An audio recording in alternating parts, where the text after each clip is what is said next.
Hi guys, uh, in this video I'm going to explain about SAS congruency.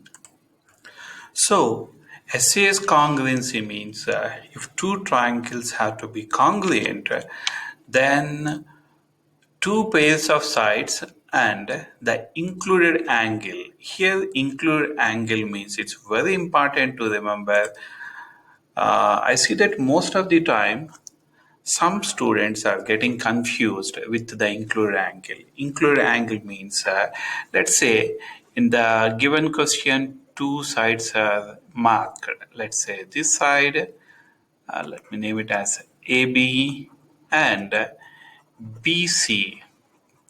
So, if two sides are given, the angle which is in between these two sides, we call it as a included angle.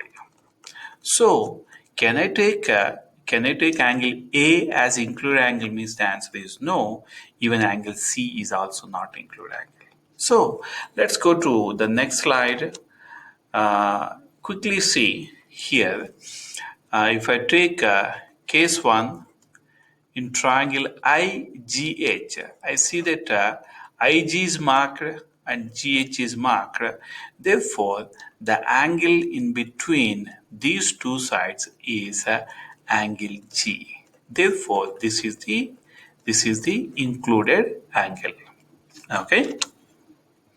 Now, in the second diagram, IG and IH are marked. Therefore, included angle is in between these given two sides, which is angle I. Angle I is the included angle. In case 3, I see that IH and GH are marked.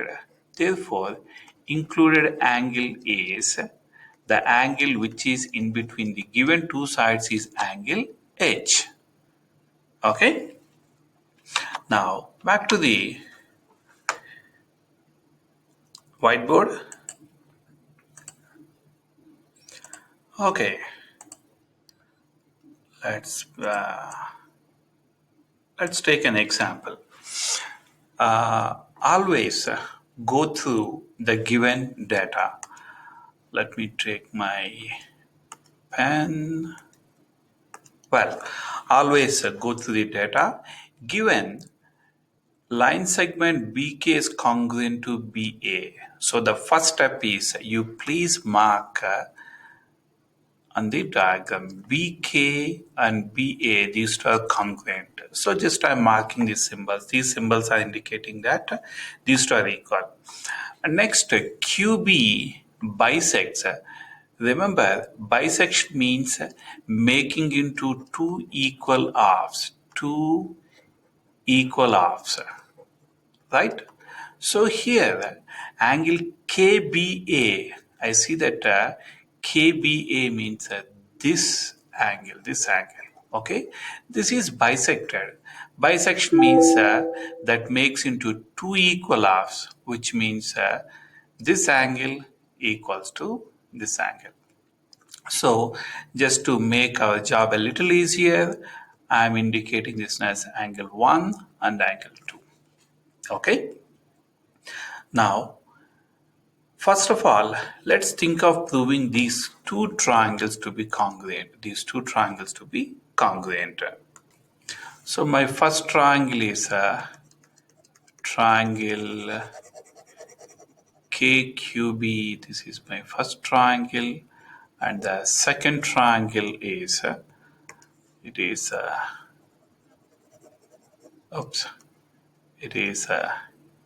ABQ. So I'm taking these two triangles and I want to prove that these two are to be congruent first. Actually, in this particular question, already some hints are provided.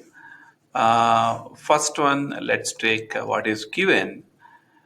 Line segment BK is congruent to line segment BA. BK equals to BA. So you can see that this is given. So side equals to side. Next, I mentioned in the diagram angle 1 equals to angle 2, but what is angle 1 means just I'm highlighting here, which is KBQ, and what is angle 2 means it is ABQ. So KBQ equals to ABQ. The same thing is mentioned here. The same thing is mentioned here. So angle KBQ, which is angle 1, equal or congruent to angle 2. Okay. So how do you know this one means? This is given in the question. Here QB bisects angle KBA. Angle KBA. So that indicates that this is divided into two equal halves. So these two angles are equal. This is also given. So here angle equals to angle. And next, whenever two triangles are given together, you may see sometime a common side that belongs to, this side belongs to both the triangles. You see that QB is a part of triangle KBQ, and also QB is a part of triangle ABQ. Therefore, if something is common, we call this one here, we take it as QB equals to BQ, these two line segments. You know, QB equals to QB or QB equals to BQ, anything you can write. If you want, you can write that QB equals to QB, there's nothing wrong. Okay, so how do you know that these two are equal means the hint is provided, that is reflexive property. So by SAS congruency, these two are congruent now.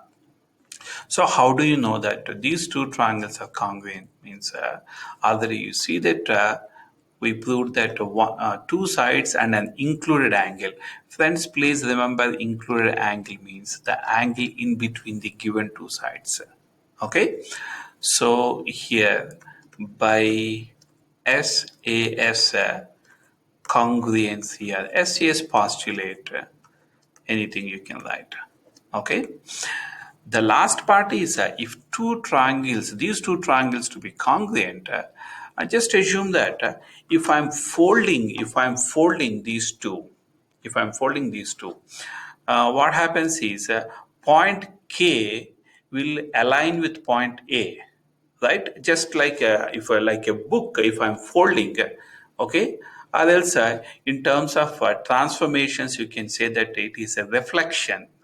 It is reflection. So here point K will join with A. So length of KQ and length of AQ, these two will coincide. Likewise, KB and AB. My apologies.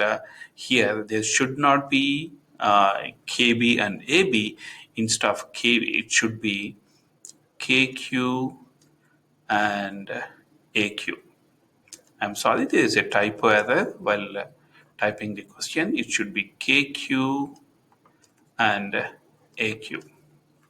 Okay, so this is corresponding parts of congruent triangles are congruent. That's it.